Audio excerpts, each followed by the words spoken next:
Bonjour à tous et bienvenue sur Ambitious Mind.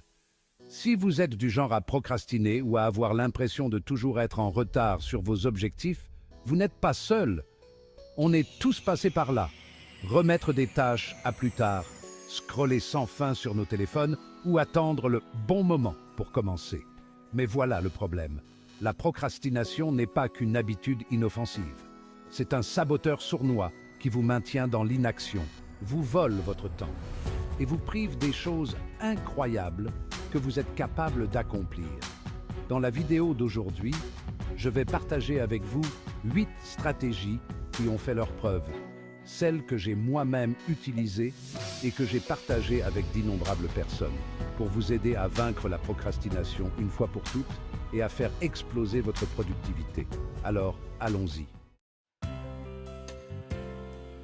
Soyons réalistes un instant. La procrastination n'est pas vraiment une question de paresse. C'est généralement le symptôme de quelque chose de plus profond. Avant de pouvoir vaincre la procrastination, vous devez comprendre ce qui l'alimente. Voyez les choses ainsi.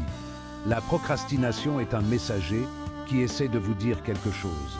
C'est peut-être la peur de l'échec qui vous murmure à l'oreille ou le perfectionnisme qui vous empêche même de commencer.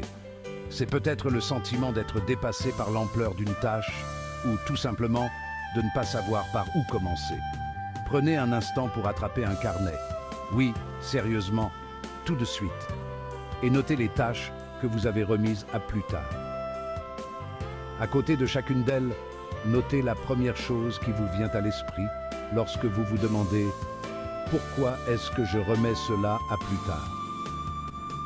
N'y pensez pas trop. Écrivez, c'est tout.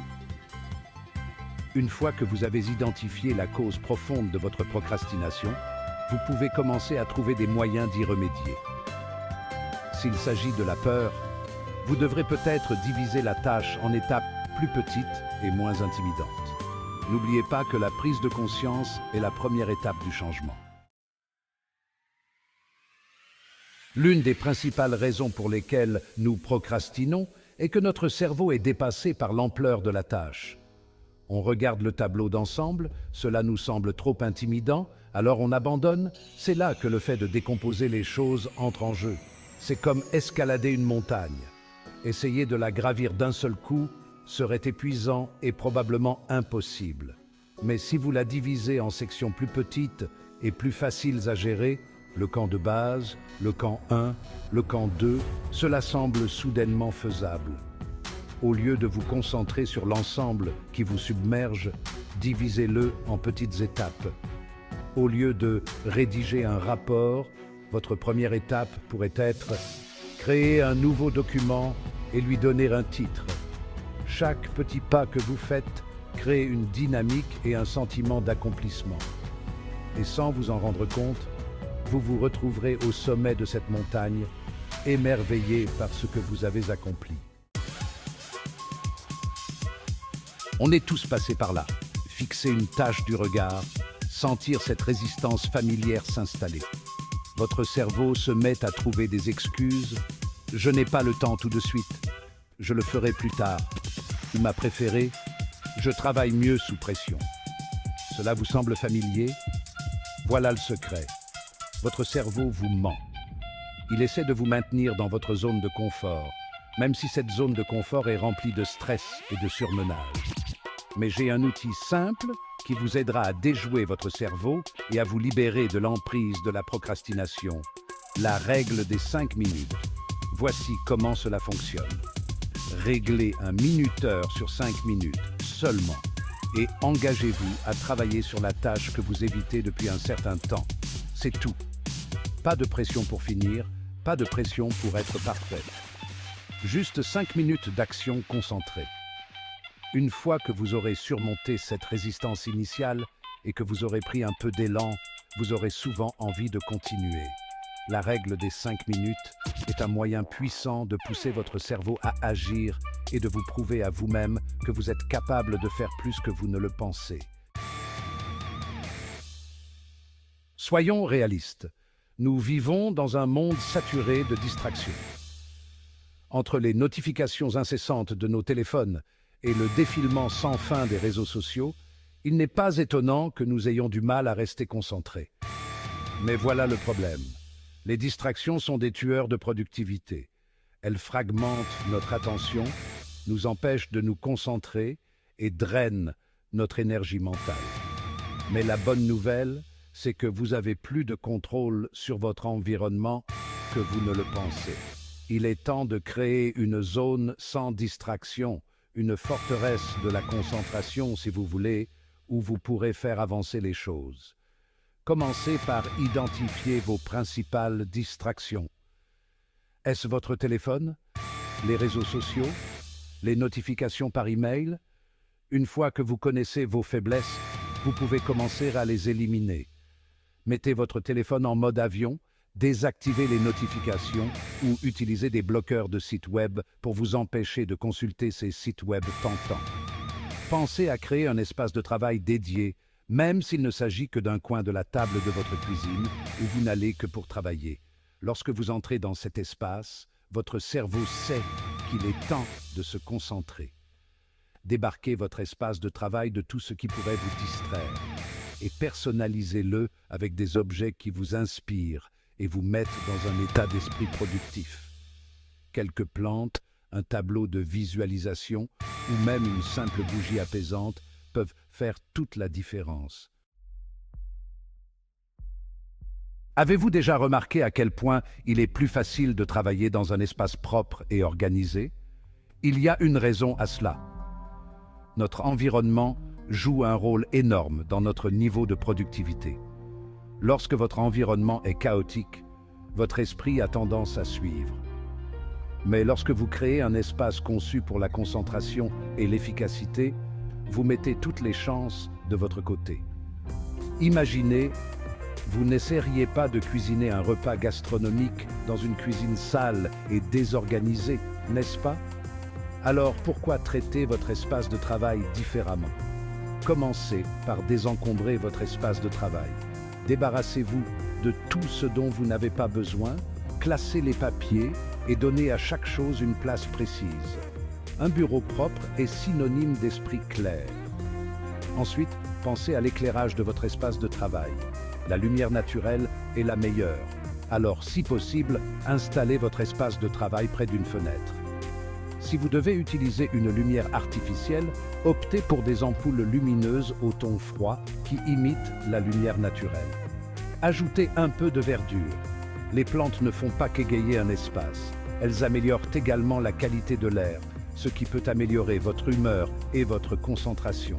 Enfin, personnalisez votre espace avec des objets qui vous inspirent et vous font du bien. L'un des plus grands défis de la procrastination est qu'elle se nourrit du flou. Lorsque nous avons une liste de choses à faire longue comme le bras et aucun plan clair pour la gérer, il est facile de se sentir dépassé et de remettre les choses à plus tard. C'est là que le pouvoir du time blocking entre en jeu. Le time blocking, c'est comme donner une structure à sa journée, une feuille de route pour la productivité. Au lieu de laisser votre journée vous contrôler, vous prenez le contrôle de votre journée en attribuant des plages horaires spécifiques à des tâches spécifiques. Prenez votre agenda ou votre application de calendrier préférée et commencez par programmer les choses non négociables. Réunions, rendez-vous, obligations familiales. Ensuite, regardez le temps qu'il vous reste et attribuez des blocs à vos tâches les plus importantes. Soyez réaliste quant au temps que vous consacrez à chaque tâche et n'oubliez pas de prévoir des pauses. Parlons maintenant de la technique Pomodoro, une méthode de gestion du temps qui peut booster votre concentration. Voici comment cela fonctionne. Réglez un minuteur sur 25 minutes de travail concentré, suivi d'une pause de 5 minutes. La technique Pomodoro est incroyablement efficace parce qu'elle vous oblige à travailler par courtes salves concentrées, ce qui peut vous aider à surmonter les distractions et à maintenir un niveau de concentration élevé. Dans le monde trépidant d'aujourd'hui, il est facile de tomber dans le piège de croire que le multitâche est la clé pour faire avancer les choses. Nous sommes fiers de notre capacité à jongler avec plusieurs tâches à la fois, à répondre à des emails pendant des conférences téléphoniques, à faire défiler les réseaux sociaux, tout en préparant le dîner. Mais voici la vérité. Le multitâche est un mythe. Notre cerveau n'est pas fait pour se concentrer sur plusieurs choses à la fois. Lorsque nous essayons d'être multitâches, nous ne faisons que passer rapidement d'une tâche à l'autre, ce qui réduit notre efficacité et augmente le risque d'erreur. Alors, quelle est la solution? Le single tasking. Lorsque vous vous consacrez pleinement à une seule tâche, vous êtes capable de vous concentrer en profondeur, de travailler plus efficacement et de produire un travail de meilleure qualité. Commencez par identifier la tâche la plus importante de votre liste de choses à faire, celle qui aura le plus grand impact, et consacrez-lui toute votre attention. Nous nous concentrons souvent tellement sur la ligne d'arrivée que nous oublions de célébrer les petites victoires en cours de route. Mais voilà le problème. Se récompenser pour ses progrès, même les plus minimes, est essentiel pour rester motivé et prendre des habitudes durables. Pensez-y, quand vous étiez enfant, vous vous rappeliez à quel point vous étiez heureux d'avoir une étoile dorée à un examen ou une friandise spéciale pour avoir fini vos corvées. Les récompenses fonctionnent parce qu'elles exploitent le système de récompense de notre cerveau, libérant de la dopamine, l'hormone du bien-être, qui renforce les comportements positifs. Alors, comment intégrer les récompenses à votre routine de productivité? Commencez par vous fixer de petits objectifs réalisables, puis décidez d'une récompense que vous vous accorderez lorsque vous les aurez atteints. Il n'est pas nécessaire que ce soit quelque chose d'important ou de cher. L'important est de choisir quelque chose que vous aimez vraiment et que vous avez hâte de faire. À mesure que vous commencerez à associer l'accomplissement de tâches à des sentiments positifs, vous trouverez plus facile de surmonter la procrastination et de rester motivé. Et voilà, 8 stratégies puissantes pour vous aider à vaincre la procrastination et à faire exploser votre productivité.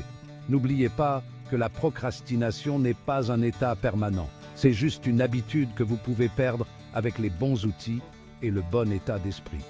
La clé est de commencer petit, d'être indulgent envers soi-même et de célébrer ses progrès en cours de route.